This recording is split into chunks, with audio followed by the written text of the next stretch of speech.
काली मु आपण मानक जरिया जिते दरदाम कथा कुए आज भेंडी 30 टका कमी आई, जनी 50 टका कमी आई, किंतु सारू 100, सारू कमुनी, आलू 30 टका कमी आई, किंतु सारू खंबा आलू कदली ये सब रेट कमिनी।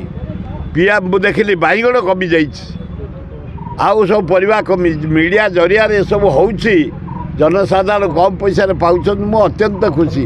मीडिया भाई माने धन्यवाद तुमको, तुम जेन देखे दौच सरकार बोल्ड स्टेप ने काली दरदाम कही आज व्यवसाय पा गला जह्नी कमिगला, भेंडी कमिगला, बैगण रेट कमिगला, केवल सारूटा कथा कही भाई माने आलू कमी जाइए, पियाज कमी जाइए, केवल कही सारूटा आम गाँवली परिवा अच्छा 100 टका केमी कमिब सरकार को दृष्टि आकर्षण कर बाहर आड़तु सारू एत सर्ट कहीं भल हम।